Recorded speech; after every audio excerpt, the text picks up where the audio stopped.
جی welcome back.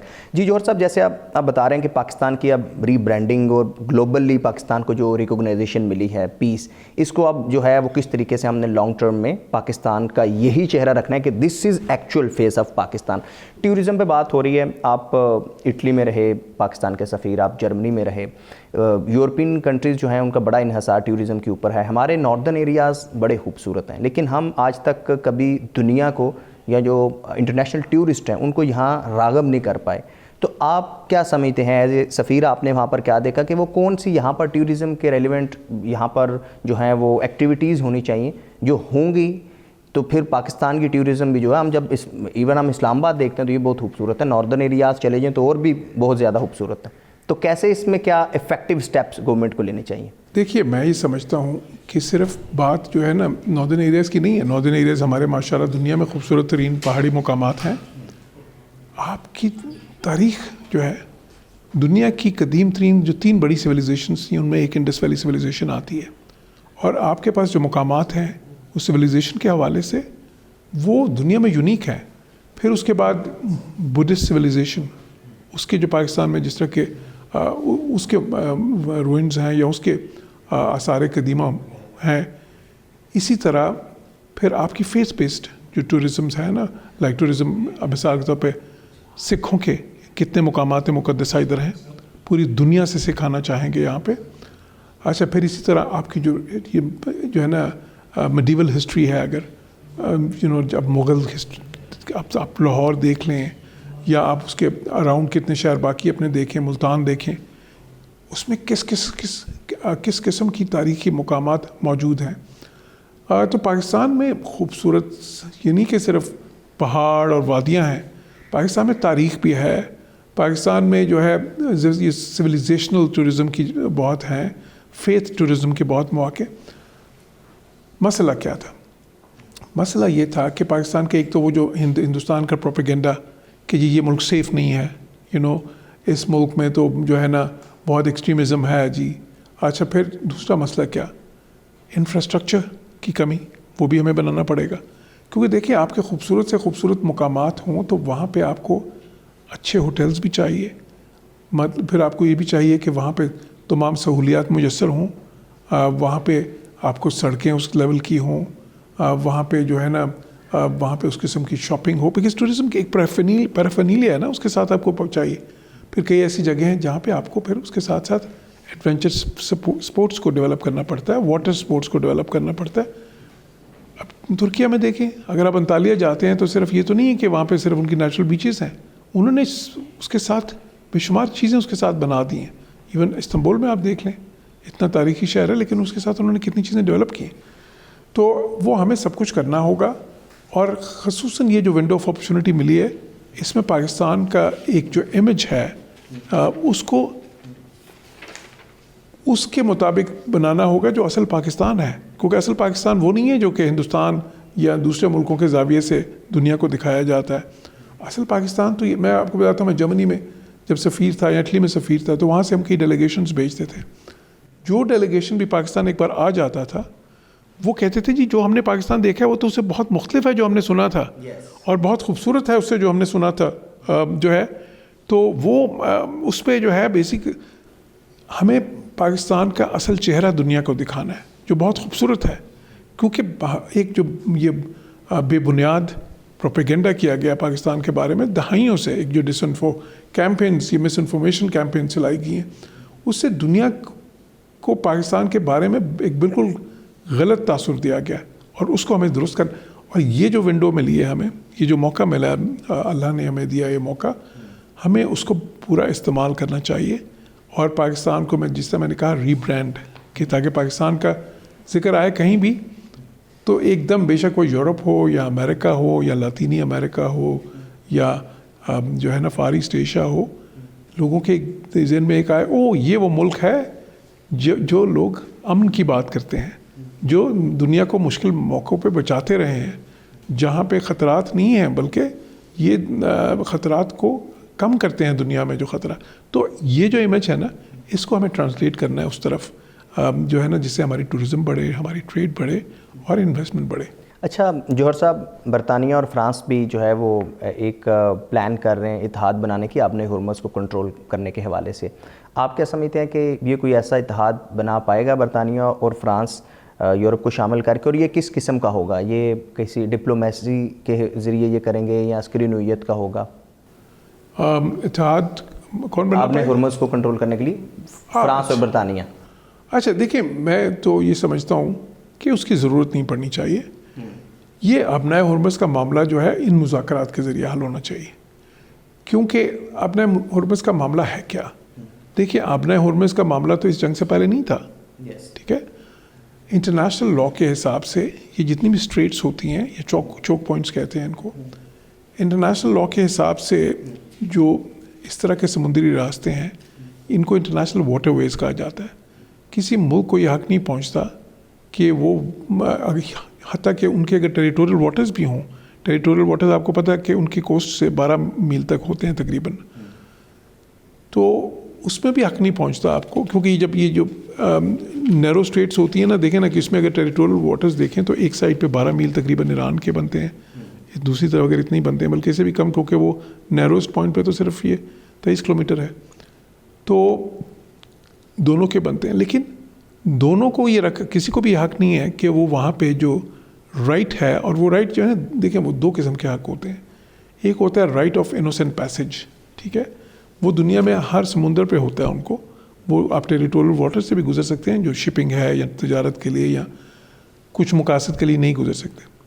لیکن یہ جو چوک پوائنٹس ہوتے ہیں نا، جس طرح یہ آبنائے ہرمز ہے، یہ ایک چوک پوائنٹ ہے جہاں پہ آ کے بہت ہی تنگ ہو جاتی ہے نا گلی کی طرح.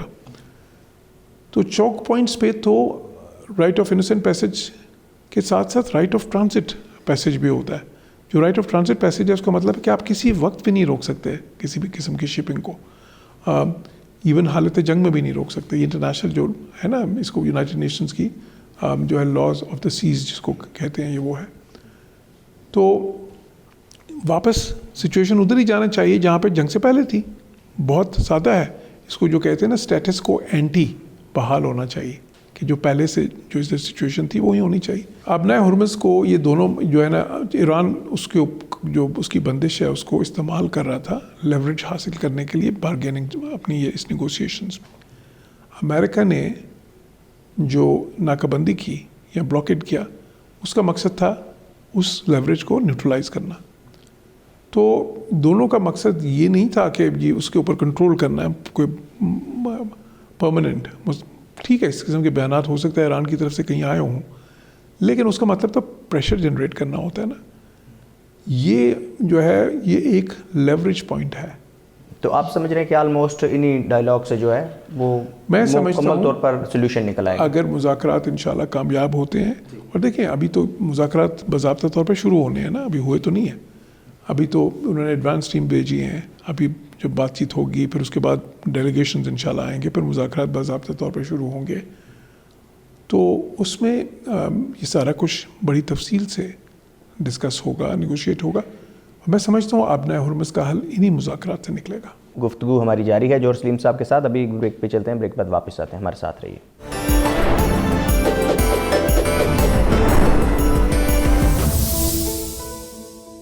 Welcome back.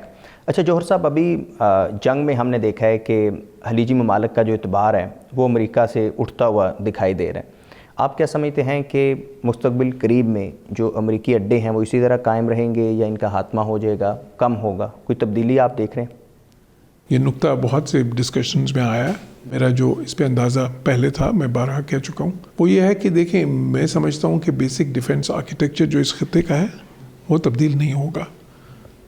امریکہ کے اڈے جو ان خلیجی ممالک میں ہیں وہ بدستور وہیں پہ رہیں گے، اور ان کی جو امریکہ کے ساتھ جو ایک ارینجمنٹ ہے ڈیفنس، اپنی سیکیورٹی اور ڈیفنس کے حوالے سے، وہ بھی مور اور لیس ویسے ہی رہے گی.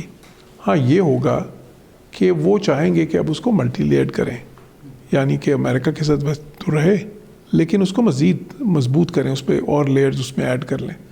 تو اس میں وہ جس طرح پاکستان کے ساتھ سعودی عرب نے کیا، SMDA سائن کیا، اسی طرح انہوں نے یوکرین کے ساتھ اب وہ کئی ملکوں نے کیا ہے، ان سے وہ لے رہے ہیں اسلحہ، وہ ڈرون انٹرسیپٹرز لے رہے ہیں. تو اس طرح کے معاہدات کریں گے وہ، اس میں وہ ملٹی لیئرڈ اپنا ڈیفنس کریں گے، لیکن اس کا بیسک جو اس کا آرکیٹیکچر ہے وہ تبدیل نہیں ہوگا. اور جس طرح پاکستان کا معاہدہ ہے سعودی عرب کے ساتھ دفاعی معاہدہ, تو کیا یہ اس طرح کا معاہدہ کو یہ آگے ایکسٹینڈ ہو سکتا ہے دیگر کنٹری کے ساتھ پاکستان کا؟ ممکن ہے, اس میں کوئی ایسا وہ نہیں, کیونکہ یہ تو پھر ملٹی لیئرڈ کرنے میں آتا ہے نا. دیکھیں یہ پاکستان کا جو سعودی عرب کے ساتھ معاہدہ ہے, یہ ان کا جو امریکہ کے ساتھ ارینجمنٹ ہے اس کی کاسٹ پہ تو نہیں ہے, ٹھیک ہے نا, اس کو تو بالکل افیکٹ نہیں کرتا ہے, ٹھیک ہے نا, ایک اور لیئر ایڈ کرتا ہے ان کے لیے. تو اسی طرح باقی ممالک جو خلیجی ممالک ہیں, GCC کنٹریز کے میں بات کر رہا ہوں خصوصاً, تو ان کے بھی امریکہ کے ساتھ دیکھیں اس میں اس کی تاریخ بھی سمجھنا ضروری ہے. یہ جو سارے خلیجی ممالک تھے یہ برٹش پروٹیکٹریٹس ہوتے تھے, یعنی اس کو برٹن اس کو پروٹیکٹ ان کو کرتا تھا. سعودی عرب برٹش پروٹیکٹریٹ نہیں تھا, لیکن سعودی عرب کے ساتھ امریکہ کا معاہدہ 1945 کا ہے جس کو کوئنسی پیکٹ کہا جاتا ہے. یہ معاہدہ بڑا تاریخی ہے. یہ ایک شپ میں بیٹھ کے ہوا تھا, ملاقات ہوئی تھی, اس وقت کنگ عبدالعزیز اور جو ہے نا روزویلٹ پریزیڈنٹ تھے. تو اس کے بعد یہ معاہدہ ہوا تھا, اور اس کے تحت پھر اسی وقت دہران جو ہے نا وہ وہاں پہ بیریئر, وہ وہاں پہ ان کا ایک اڈا قائم, امریکہ کا فوجی اڈا قائم کیا گیا تھا. وہ ارینجمنٹ ان کا اس وقت سے چل رہا ہے, اور اس سے مضبوط بھی, اس سے بھی زیادہ بعد میں وہ وسیع ہوا. تو جب UK 1973 میں انہوں نے کہا کہ ٹھیک ہے اب ہم جا رہے ہیں اس خطے سے, تو پھر وہ سارے معاہدے جو انہوں نے باقی جو خلیجی ممالک ہیں جو انہوں نے وہ سارے معاہدے جو ان کے UK کے ساتھ تھے وہ انہوں نے شفٹ کر کے تو امریکہ کے ساتھ کر لیا. تو وہ دیکھیں اب تو یہ تاریخ ہے ان معاہدوں کی, جو اب وہ تو سارا کچھ اس طرح سے تبدیل نہیں ہوگا, ٹھیک ہے, لیکن اس میں ایڈ اپ کر سکتے ہیں اور اس پہ تو کوئی بندش نہیں ہے. جی اچھا جوہر صاحب, جو ہم نے پروگرام کے انٹرو میں بات کی کہ پاکستان کے تقریباً خلیجی ممالک میں GCC کنٹریز میں 50 لاکھ سے زائد جو ہیں وہ پاکستانی ہیں جو کام کر رہے ہیں, اور ڈائریکٹلی انڈائریکٹلی کروڑوں جو لوگ ہیں وہ وابستہ ہیں وہاں ریمیٹنس سے. اگر آپ جرمنی میں رہے, آپ اٹلی میں رہے, اور ہم نے دیکھا کہ پاکستان میں ایک پہلے بڑا ایک موو آیا تھا جب منگلہ بن رہا تھا, تو اس وقت ایک بڑی تعداد میں لوگ پاکستان سے انگلینڈ موو ہوئے تھے. تو آپ کیا دیکھتے ہیں کہ اگر جو ہے ریلیشن ابھی تک تو ٹھیک ہے, لیکن اگر 5-10% بھی GCC کنٹری سے پاکستان واپس آتے ہو تو پاکستان پر ایک بڑا اثر پڑ سکتا ہے. تو آلٹرنیٹ پلان کیا ہو سکتا ہے کہ پاکستانیوں کو اگر یورپ موو کیا جاتا ہے, کیا یہ ممکن ہے, کن ممالک میں ممکن ہے, اور کتنا پاکستان کو اس کا ایج ہو سکتا ہے؟ جی دیکھیں اس سوال کے 2-3 پہلو ہیں. اولین یہ کہ بالکل اس میں کوئی شک نہیں کہ پاکستان کی کوئی 55 سے 60% جو ہماری ڈیاسپورا جس کو ہم کہتے ہیں, جو بیرون ملک پاکستانی ہیں, وہ خلیجی ممالک میں جو پاکستانی ورکرز اسپیشلی, اور ریمیٹنسز بھی تقریباً 55-60% وہیں سے آتی ہیں. اچھا اب انشاءاللہ اگر یہ مذاکرات جو ہے نا کامیاب ہوتے ہیں تو پھر وہ مسائل پیدا نہیں ہوں گے, بلکہ ریکنسٹرکشن ہوگی ان ملکوں میں اور وہ ایسے ہی چلے گا. اگر جنگ لمبی چلتی, کوئی خدا نخواستہ بات دوبارہ سے اسکلیشن کی طرف آتی, تو پھر مسائل پیدا ہو سکتے تھے. اب یورپ کی جہاں تک تعلق ہے, یورپ میں اپرچونٹیز کا, تو میں تو ظاہر ان ملکوں میں رہا ہوں, میں نے کئی اپرچونٹیز پیدا کی پاکستانیوں کے لیے. جب میں اٹلی میں تھا, جرمنی میں تھا, ہزاروں کے حساب سے ہم نے پاکستانیوں کو وہاں پہ ورک ویزاز دلوائے. ان کو جو ہے نا جو غیر قانونی وہاں پہ رہ رہے تھے ان کو ہم نے لیگلائز کرانے میں بہت مدد دی, لیکن سب کچھ قانونی طور پہ تو میں یہ سمجھتا ہوں کہ دیکھیں یورپ میں شرنکنگ پاپولیشنز ہیں, ان کی جو ایوریج ایج ہے نا, مثال کے طور پہ اٹلی کی پتہ کیا ہے اس وقت, جو ان کی جو جسے ہم کہتے ہیں اس کا ایک میڈین ایج جس کو کہتے ہیں نا, ایوریج ایج بھی نہیں کہتے, میڈین ایج جو ہے وہ 48 سال ہے. پاکستان میں میڈین ایج پتہ کیا ہے, 20-21 سال ہے. تو پاکستان کی ینگ پاپولیشن ہے, ان کی ایجنگ پاپولیشنز ہیں, پھر ان کی ان کا نیگیٹو گروتھ ریٹ ہے ان کے. تو آپ کو پتہ, آپ نے سنا ہوگا وہ چیزیں کہ اٹلی کے گاؤں جو ہے آہستہ آہستہ وہ ختم ہو رہے ہیں. وہ کیوں ختم ہو رہے ہیں؟ کیونکہ آبادی کم ہو رہی ہے ان کی. وہاں پہ جو بچوں کی ریشو ہے جو ہے نا افزائش آبادی کی, وہ بہت ہی کم ہے. جرمنی میں بھی یہی حالت ہے, باقی بھی یورپ کے زیادہ تر ملکوں میں ایسے ہی ہے, حتیٰ کہ امریکہ میں بھی. اگر امریکہ میں امیگریشن نہ ہو تو ان کو بھی نیگیٹو پاپولیشن گروتھ ریٹ ہو جائے وہاں پہ بھی. اچھا اب پاکستان کا تو آپ کو پتہ ینگ پاپولیشن ہے, ابھی ہمارا گروتھ ریٹ بھی پاپولیشن کا دنیا میں ابھی بھی جن ملکوں کا سب سے زیادہ اس میں آتا ہے پاکستان. تو پاکستان ینگ ان ملکوں میں جہاں پہ وہ نیگیٹو پاپولیشن ایک فیس کر رہے ہیں اور اس کی وجہ سے ان کو بہت مسائل کا سامنا ہے اور وہ ایک ایجنگ پاپولیشن کا مسئلہ فیس کر رہے ہیں, ان کو ضرورت ہے امیگریشن کی. لیکن اور یہ لیکن بہت امپورٹنٹ ہے, ان کو وہ لوگ چاہیے جو کہ جن کے پاس کوئی اسکل سیٹ ہو. ٹھیک ہے, اسکلڈ ورکرز چاہیے ہر ایک کو, مطلب انسکلڈ ورکرز نہیں چاہیے لوگوں کو, اور لوگوں کو اللیگل امیگرینٹس بھی نہیں چاہیے ان ملکوں کو. وہ کہتے ہیں کہ جی لیگل مائیگریشن ہو, ٹھیک ہے, ہمیں وہ لوگ آپ دیں اور وہ اس اسکلس کے لوگ دیں جو ہمیں ضرورت ہے. مثال کے طور پہ کسی ملک میں اٹلی میں تھا, انہوں نے کہا یہ ہمیں نرسز کی ضرورت ہے کووڈ کے دوران. اچھا خیر اس وقت ہم نے بین لگایا ہوا تھا اس کی ایکسپورٹ پہ نرسز کی, لیکن کچھ اور انہوں نے کہا ہمیں فارم پہ کام کرنے والوں کی ضرورت ہے. تو انہوں نے پھر ویزے کھولے پاکستانیوں کے لیے جو فارمز میں جا کے کام کریں. اسی طرح کئی ملک میں چاہنے کو کہتے ہیں جی ہمیں بہت سارے پلمبرز چاہیے اس وقت, یا ہمیں فلاں. تو ہمارے پاس ہمیں ضرورت ہے کہ ہمارے ایسے ادارے ہوں جو یہ اسکلس, کیونکہ دیکھیں ہمارے ادھر ہوتا کیا ہے, آپ کے گھر میں بھی کوئی مسئلہ ہو, کوئی پلمبر ہو یا الیکٹریشین ہو, یہ سارے آتے رہتے ہوں گے, ان میں کوئی بھی سرٹیفائڈ نہیں ہوتا, کوئی بھی لائسنس نہیں ہوتا. ٹھیک ہے, باہر کے ملکوں میں جو یورپ اور امریکہ میں خاص طور پہ اس طرح نہیں ہوتا. وہاں پہ پلمبر وہی کام کر سکتا ہے جس کے پاس پراپر اس کا ڈپلوما ہے, جس کے پاس سرٹیفکیٹ ہے. اگر ہم ان سب کو ٹریننگ دیں, وہ انٹرنیشنل جو قواعد ہیں اس کے حساب سے وہ اگر سرٹیفکیٹس ان کے پاس ہوں, سرٹیفائڈ ہوں, پھر آپ دیکھیں کہ آپ کی جو ہے نا بہت زیادہ خصوصاً کئی ایسے فیلڈس ہیں جس میں پاکستان, میں سمجھتا ہوں بہت ہی زیادہ اپرچونیٹیز ہیں پاکستان کے لیے. مثال کے طور پہ آئی ٹی کا جو شعبہ ہے, ٹھیک ہے نا, انفارمیشن ٹیکنالوجی, ابھی نئی ٹیکنالوجیز آ رہی ہیں, artificial intelligence, green technologies, machine learning, ان سارے ایریاز میں ہمیں لوگ اپنے ینگسٹرز کو سکلز دینی ہے. اگر ہم ان کو وہ سکلز امپارٹ کریں گے تو بہت ہی روشن.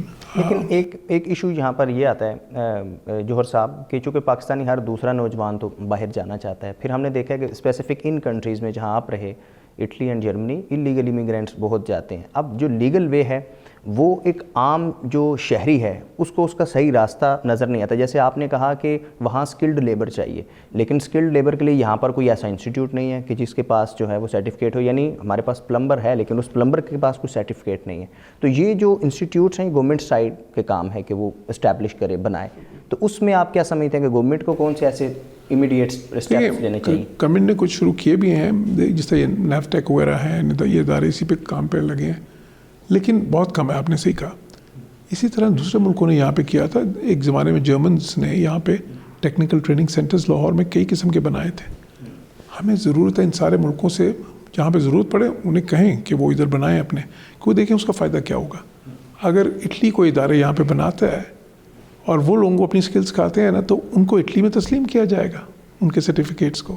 جرمنی اپنے کوئی ادارے بناتا ہے تو ان کی وہ پریفرنس ہوگی کہ ان کے اپنے اداروں کے تعلیم یافتہ جو ہیں لوگ, جن کو وہ سکلز جو ان کو چاہیے وہ ان کو ملے. تو میں یہ سمجھتا ہوں کہ اس میں ہمیں ایک ہنگامی بنیادوں پہ ایک ایسا پلان بنانے کی ضرورت ہے کہ اپنے یہ ینگ پاپولیشن ہے, کیونکہ دیکھیں آپ یہ ہوتا کیا ہے, میٹرک کرتے ہیں جی, ایف اے کر لیتے ہیں, زیادہ سے زیادہ کسی نے کیا تو بی اے کر لیتے ہیں, باقی اس سے تو اوپر تو بہت ہی کم ہے نا, 1% سے کم ہوں گے. باہر کو میٹرک کی یا ایف اے کی ٹھیک ہے, وہ چلیں آپ تعلیم یافتہ ہیں, اس کی کچھ افادیت تو ہوتی ہے, لیکن اس کی کوئی ریکوائرمنٹ باہر مطلب ان کی کوئی اتنی نیڈ نہیں ہے. انہیں اسکل چاہیے. وہ کہتے ہیں جی آپ کا اسکل کیا ہے بتائیں آپ, ٹھیک ہے, کیا آپ پیرامیڈکس ہیں, کیا آپ جو ہے نا جو پلمبر ہیں, کیا آپ الیکٹریشین ہیں, کیا آپ کنسٹرکشن ورکر ہیں. کنسٹرکشن ورکر یہ نہیں ہے کہ وہ آپ ایسے بس کہ نہیں جی میں مزدوری کرتا رہوں. سرٹیفکیٹ ہونے چاہیے, آپ کا اسکل سیٹ ہونا چاہیے. باہر تو اس طرح نہیں ہوتا نا, باہر تو مشینری یوز کرنی ہوتی ہے, آپ نے ہیوی مشینری بھی ہوتی. ایون اگر آپ ڈرائیور بھی ہیں, اگر آپ نے ڈرائیور کے طور پہ بھی باہر کام کرنا, اس کے لیے بھی سرٹیفکیشن چاہیے ہوتی ہے. آپ کیا سمجھتے ہیں کہ اگر پاکستان ریکویسٹ کرتا ہے ان ممالک کو, اٹلی کو یا جرمنی کو, کہ آپ اپنے انسٹیٹیوٹ اسکلڈ لیبر کو اسکل کرنے کے لیے بنائیں پاکستان میں, تو کیا وہ آمادگی کا اظہار کر دیں گے؟ ان کے لیے ایزی ہے یا تھوڑا ہمیں نہیں, وہ آپ کی معاونت بالکل کریں گے. دیکھیں سارا کو یہ تو نہیں کہ سارا کچھ وہی بنائیں گے رن کریں گے, وہ آپ کو دیکھیں نا کچھ ایکسپرٹس پرووائڈ کر دیں گے, آپ یہاں پہ بلڈنگز بنائیں گے, آپ سارا کچھ کریں گے, باقی وہ اپنے ایکسپرٹس دیں گے, وہ فیسیلیٹیٹ کر دیں گے. بالکل. بہت شکریہ جوہر صاحب, تھینک یو ویری مچ. آج کا ہمارا اسپیشل پروگرام امبیسیڈر جوہر سلیم صاحب کے ساتھ تھا. دیکھتے رہیے پروگرام بول ویکینڈ اسپیشل. نیکسٹ پروگرام میں ایک نئے گیسٹ کے ساتھ ملاقات ہوگی. اپنے میزبان سے منشا کو اجازت دیجیے. اللہ حافظ.